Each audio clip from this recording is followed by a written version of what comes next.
Segunda parte. 6 maneras de agradar a los demás. 1. Haga esto y será bienvenido en todas partes. ¿Por qué hay que leer este libro para saber cómo ganar amigos? ¿Por qué no estudiar la técnica del más grande conquistador de amigos que ha conocido jamás el mundo? ¿Quién es? Tal vez lo encuentre usted mañana por la calle. Cuando esté a 5 metros de él, le verá agitar la cola. Si se detiene usted a acariciarlo, saltará como enloquecido para mostrarle lo mucho que lo quieren. Y usted sabe que detrás de esa muestra de afecto no hay motivos ulteriores. No quiere venderle un terreno ni una póliza de seguro, ni quiere casarse con usted. ¿Se ha detenido usted alguna vez a pensar que el perro es el único animal que no tiene que trabajar para ganarse el sustento? La gallina tiene que poner huevos, la vaca dar leche y el canario cantar. Pero el perro se gana la vida solo con demostrar su cariño por el dueño. Cuando yo tenía 5 años, mi padre compró un cachorrito de pelo amarillo por 50 centavos. Fue la alegría y la luz de la niñez. Todas las tardes a las 4:30 se sentaba frente a mi casa, mirando fijamente al camino con sus hermosos ojos. Y tan pronto como oía mi voz o me veía venir agitando mi lata de comida entre los árboles, salía disparado como una bala. Corría sin aliento colina arriba para recibirme con brincos de júbilo y ladridos de puro éxtasis. Tipi fue mi constante compañero durante 5 años. Por fin, una noche trágica, jamás lo olvidaré, murió a 3 metros de mi cabeza. Murió alcanzado por un rayo. La muerte de Tipi fue la tragedia de mi niñez. Tipi nunca leyó un libro de psicología. No lo necesitaba. Sabía por algún instinto divino que usted puede ganar más amigos en 2 meses interesándose de verdad en los demás, que los que se puede ganar en 2 años cuando se trata de interesar a los demás en uno mismo. Permítaseme repetirle la idea.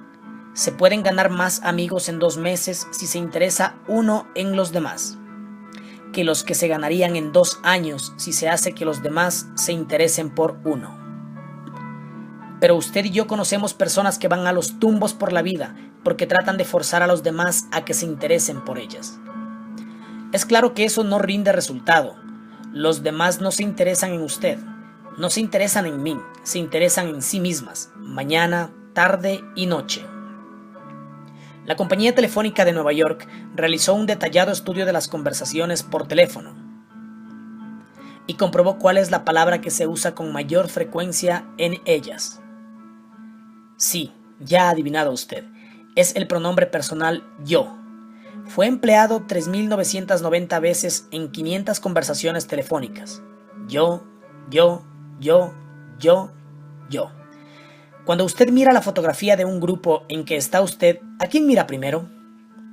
Si nos limitamos a tratar de impresionar a la gente y de hacer que se interese por nosotros, no tendremos jamás amigos verdaderos, sinceros. Los amigos leales no se logran de esa manera. Napoleón lo intentó y en su último encuentro con Josefina dijo: Josefina, he tenido tanta fortuna como cualquiera en este mundo. Y sin embargo, en esta hora eres tú la única persona de la tierra en quien puedo confiar, y los historiadores dudan que pudiera confiar aún en ella. Alfred Adler, el famoso psicólogo vienés, escribió un libro titulado ¿Qué debe significar la vida para usted? En ese libro dice así: el individuo que no se interesa por sus semejantes es quien tiene las mayores dificultades en la vida y causa las mayores heridas a los demás. De esos individuos surgen todos los fracasos humanos. Es posible leer veintenas de eruditos tomos sobre psicología sin llegar a una declaración más significativa para usted o para mí. No me agradan las repeticiones, pero esta afirmación de Adler está tan rica de significado que voy a repetirla en bastardilla. El individuo que no se interesa por sus semejantes es quien tiene las mayores dificultades en la vida y causa las mayores heridas a los demás. De esos individuos surgen todos los fracasos humanos. Yo seguí cierta vez en la Universidad de Nueva York un curso sobre redacción de cuentos cortos. y durante ese curso el director de una importante revista habló ante nuestra clase. Dijo que era capaz de tomar cualquiera de las docenas de cuentos que cruzaban por su escritorio todos los días, y después de leer unos párrafos, decir si su autor gustaba o no de la gente. Si el autor gusta de la gente, añadió, la gente gustará de sus cuentos. Este director, acostumbrado a tratar con la vida, se detuvo 2 veces en el curso de su conferencia sobre la forma de escribir y pidió excusas por predicarnos un sermón. Les estoy diciendo, expresó, las mismas cosas que diría un predicador. Pero recuerden que deben tener interés por la gente si quieren atraer interés como cuentistas.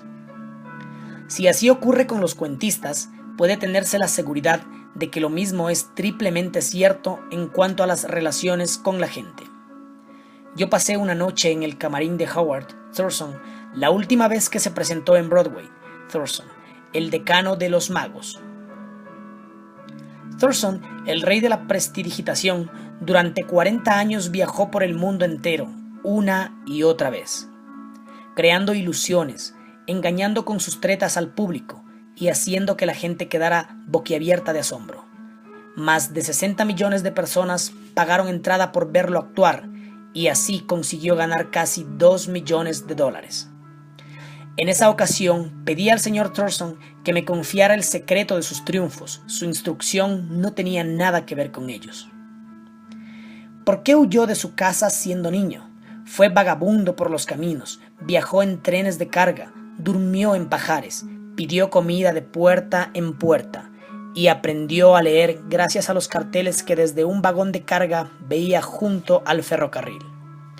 Tenía extraordinarios conocimientos como prestidigitador.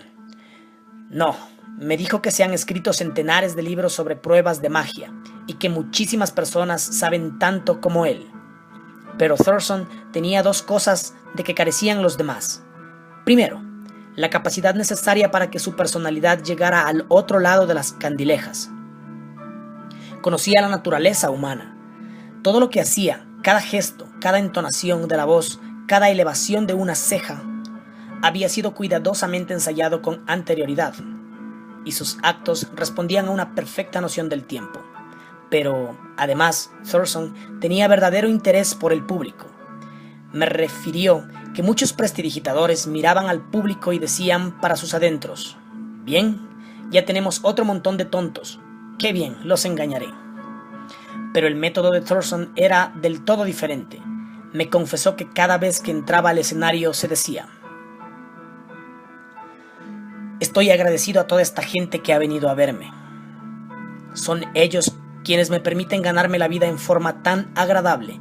Por ellos haré esta noche todo lo mejor que pueda». Declaró que jamás se acercaba a las candilejas sin decirse primero, una vez tras otras, «Adoro a mi público.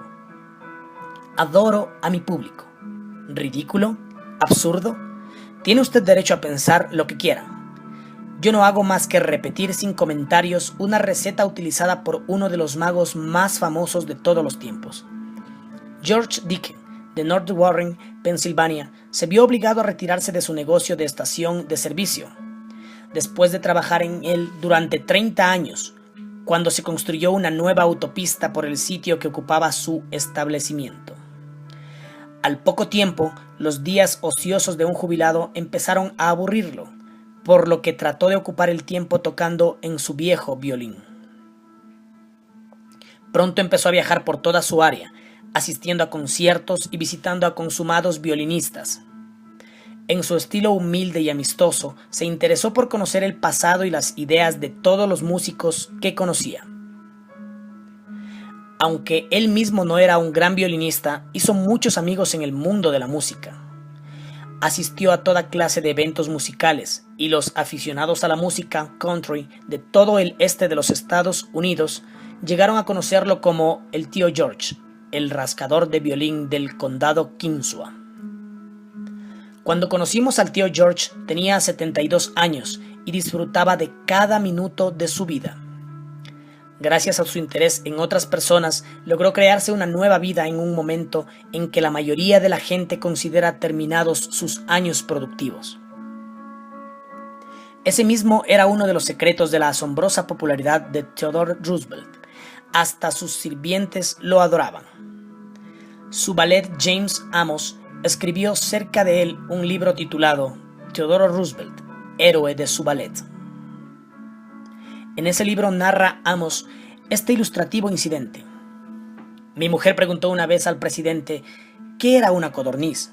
Jamás había visto una, y el presidente se la describió detalladamente. Algún tiempo después sonó el teléfono de nuestra casita. Amos y su esposa vivían en una casita alejada del edificio principal, en la finca que Roosevelt tenía en Oyster Bay. Mi mujer respondió al llamado. Era el señor Roosevelt. Dijo que había llamado para decirle que frente a la ventana había una codorniz y que si mi mujer se asomaba podría verla. Estas cositas eran características de él. Cada vez que pasaba frente a nuestra casita, aunque no nos viera, le oíamos llamar Annie o James. ¿Cómo es posible que los empleados no gustaran de un hombre así? ¿Cómo podría dejar de gustar a nadie? Roosevelt fue a la Casa Blanca un día en que su sucesor, el presidente Taft, y su esposa no estaban. Su auténtica simpatía por la gente humilde quedó demostrada por el hecho de que saludó uno por uno a todos los sirvientes de la Casa Blanca, hasta los peones de la cocina. Cuando vio a Alice, ayudante de cocina, escribe Archibald, le preguntó si todavía hacía pan de maíz. Alice le respondió que a veces lo hacía para el personal de servicio, pero que nadie lo comía entre los Amos.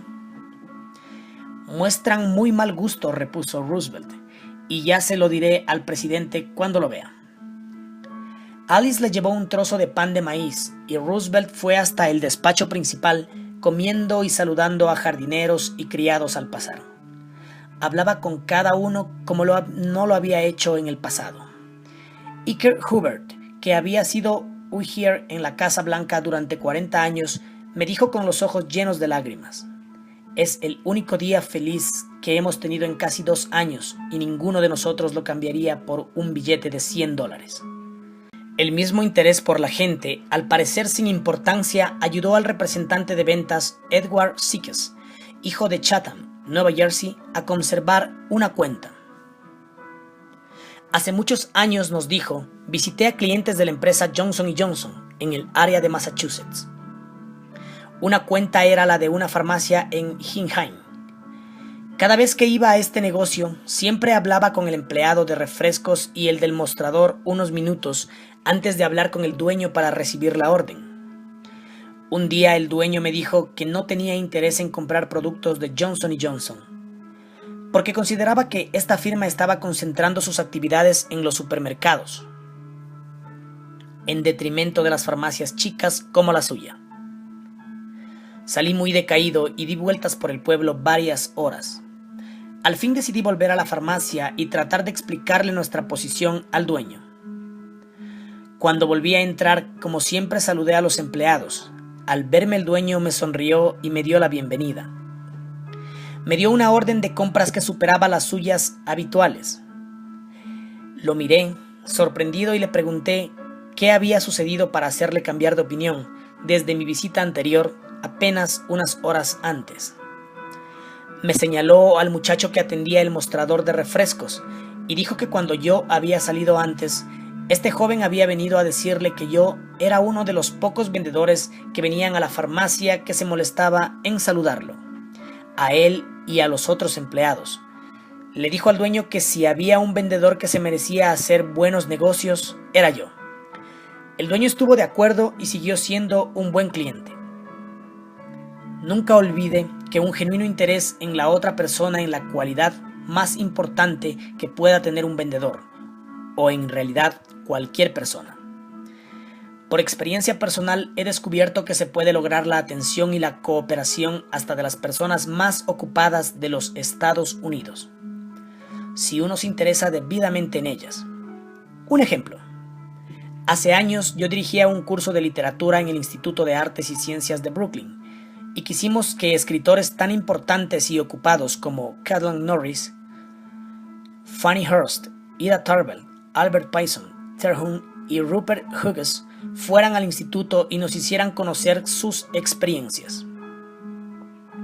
Les escribimos pues diciendo que admirábamos sus obras y que nos interesaba profundamente obtener sus consejos y conocer los secretos de sus triunfos. Cada una de estas cartas estaba firmada por unos 150 estudiantes. Decíamos comprender que los destinatarios estaban ocupados, demasiado ocupados para preparar una conferencia.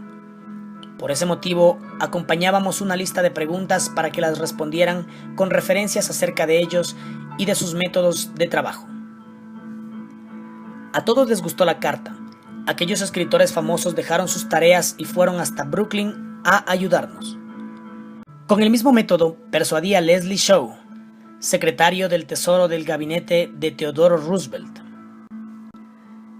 a George Wickersham, procurador general en el gabinete de Taft, a William Jennings Bryan, a Franklin D. Roosevelt y a muchos otros hombres prominentes de que acudieran a hablar ante los estudiantes de uno de mis cursos de oratoria. Todos nosotros, seamos obreros en una fábrica, empleados en una oficina o incluso reyes, gustamos de la gente que nos admira. Recordemos al Kaiser Guillermo II, por ejemplo. Al terminar la Guerra Mundial era quizás el hombre más universal y brutalmente despreciado de la tierra. Hasta su misma nación se volvió contra él cuando huyó a Holanda para salvar la cabeza. Era tan intenso el odio contra él que millones de personas habrían querido despedazarlo o quemarlo en la hoguera. En medio de esta furia general, un niño escribió al Kaiser una carta sencilla y sincera que mostraba gran bondad y admiración. Este niño decía que, cualquiera fuese la idea de los demás, él siempre amaría a su emperador Guillermo. El Kaiser se sintió conmovido e invitó al niño a que fuera a visitarlo. Así lo hizo el pequeño, acompañado de su madre, y con ella contrajo enlace el Kaiser. Aquel niño no necesitaba leer un libro como este, ya sabía instintivamente cómo hacerlo. Si queremos obtener amigos, dediquémonos a hacer cosas para los demás, cosas que requieran tiempo, energía, altruismo. Cuando el duque de Windsor era príncipe de Gales, tuvo que hacer una gira por la América del Sur, y antes de emprenderla, pasó varios meses estudiando español, para poder hablar en el idioma de los países que visitaba, y los habitantes de América del Sur lo tuvieron en gran estima por eso. Durante años me he preocupado por conocer los cumpleaños de mis amigos. ¿Cómo? Aunque no tengo el menor asomo de fe en la astrología, empiezo por preguntar a un amigo si cree que la fecha de nacimiento tiene algo que ver con el carácter y la disposición de cada uno. Luego le pido que me diga el día y el mes de su nacimiento. Si me dice 24 de noviembre, por ejemplo, no hago más que repetir para mis adentros: 24 de noviembre, 24 de noviembre. En cuanto mi amigo vuelve la espalda, escribo su nombre y su cumpleaños, y después, en casa, paso el dato a un libro especial. Al comienzo de cada año escribo estas fechas y nombres en las hojas de mi calendario, de modo que les presto atención automáticamente. Cuando llega el día, envío una carta o telegrama. ¡Qué buena impresión causa! A veces soy la única persona del mundo que ha recordado un cumpleaños de esos. Si queremos hacer amigos, saludemos a los demás con animación y entusiasmo. Cuando llama alguien por teléfono, empleemos la misma psicología. Digamos: «Hola», con un tono que revele cuán complacidos estamos por escuchar a quien llama. Muchas compañías dan instrucciones a sus operadores telefónicos de saludar a todos los llamados en un tono de voz que irradia interés y entusiasmo. El que llama siente así que la compañía se interesa en él. Recordémoslo cuando respondamos mañana al teléfono.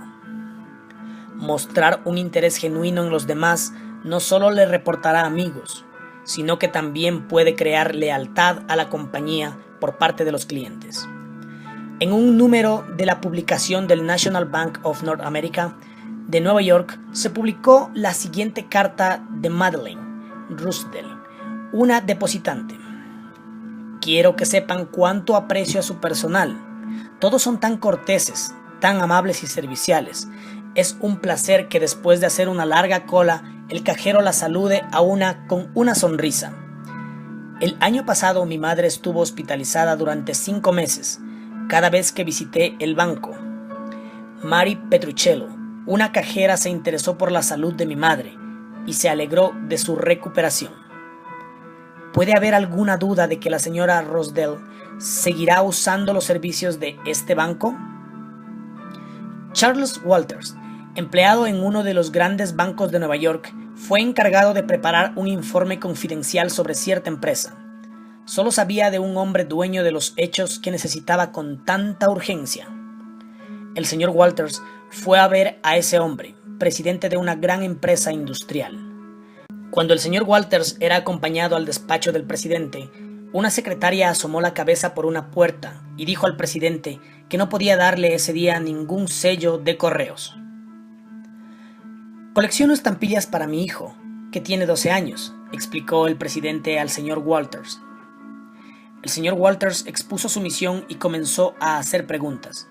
El presidente se mostró vago, general, nebuloso. No quería hablar y aparentemente nada podía persuadirle de que hablara. La entrevista fue muy breve e inútil. «Francamente no sabía qué hacer», dijo la señora Walters al relatar este episodio ante nuestra clase.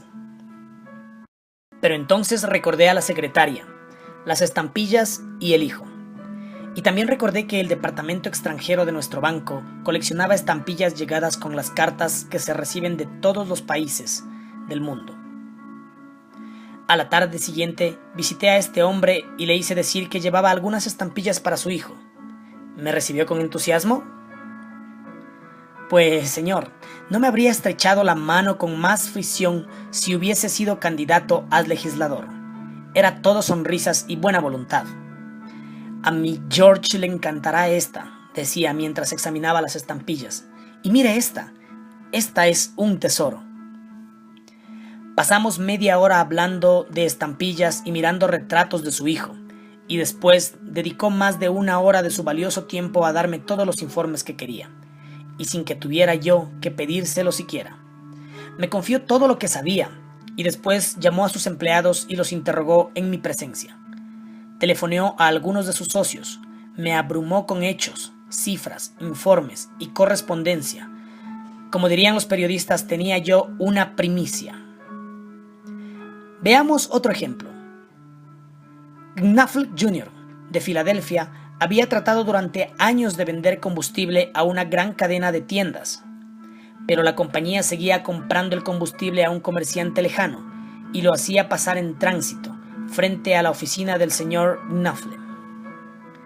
Este pronunció una noche ante una de mis clases un discurso en el que volcó toda su ira contra las cadenas de tiendas, a la que calificó de maldición del país. Y todavía se preguntaba por qué no podía vender su carbón. Le sugerí que intentara otra táctica. En resumen, lo que sucedió fue esto. Organizamos entre los miembros del curso un debate sobre: está decidido que la propagación de las cadenas de tiendas hace al país más mal que bien. Por indicación mía, Knafle asumió el bando negativo. Convino en defender a las cadenas de tiendas y fue a ver derechamente a un director de la misma organización que él despreciara. «No he venido», le dijo, «a tratar de venderle combustible. He venido a pedirle un favor». Le informó luego sobre el debate y agregó: «He venido a pedirle ayuda porque no conozco otra persona que sea tan capaz de hacerme conocer los hechos que quiero. Deseo ganar este debate y le agradeceré sobremanera que me ayude». Oigamos el resto del episodio en las propias palabras del señor Knafle. «Había pedido a este hombre exactamente 1 minuto de tiempo. Con esa condición consintió en verme. Después de exponer yo mi situación, me invitó a sentarme y me habló durante 1 hora y 47 minutos. Llamó a otro director que había escrito un libro sobre el tema. Escribió a la Asociación Nacional de Cadenas de Tiendas y me consiguió un ejemplar de un folleto. Este hombre entiende que las cadenas de tiendas prestan un verdadero servicio a la humanidad. Está orgulloso de lo que hace en centenares de comunidades.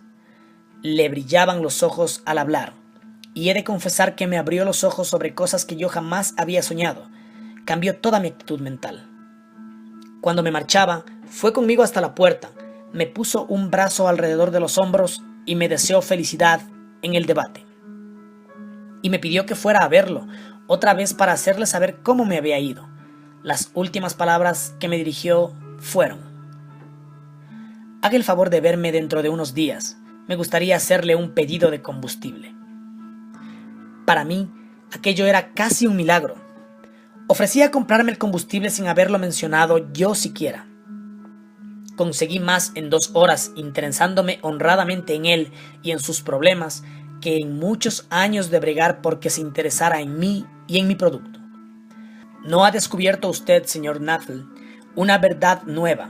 Porque hace mucho tiempo, 100 años antes de que naciera Jesucristo, un famoso poeta romano, Publio Ciro, señaló: nos interesan los demás cuando se interesan por nosotros.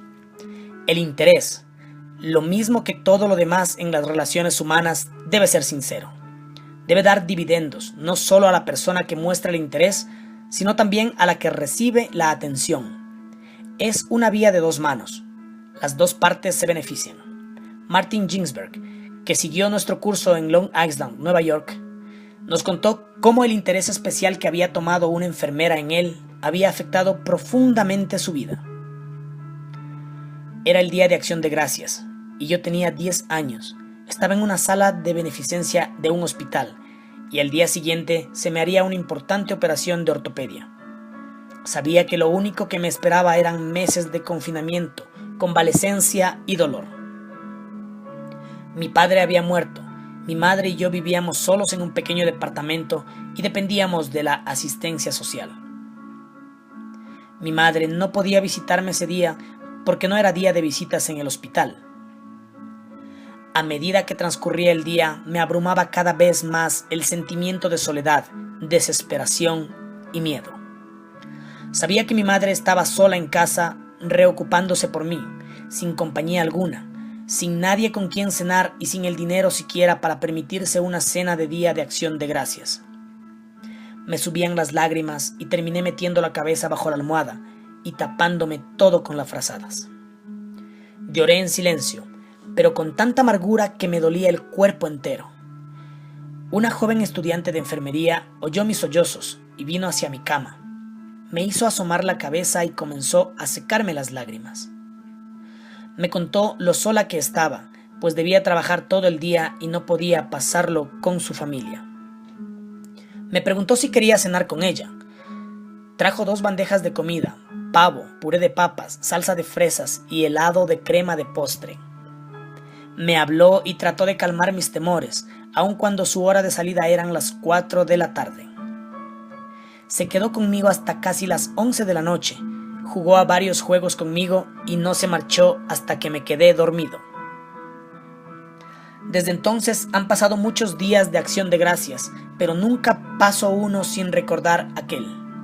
Y mis sentimientos de frustración, miedo, soledad y la calidez y ternura de la desconocida que me lo hizo soportable.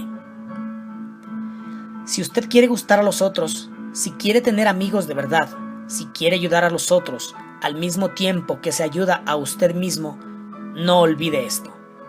Regla 1. Interésese sinceramente por los demás.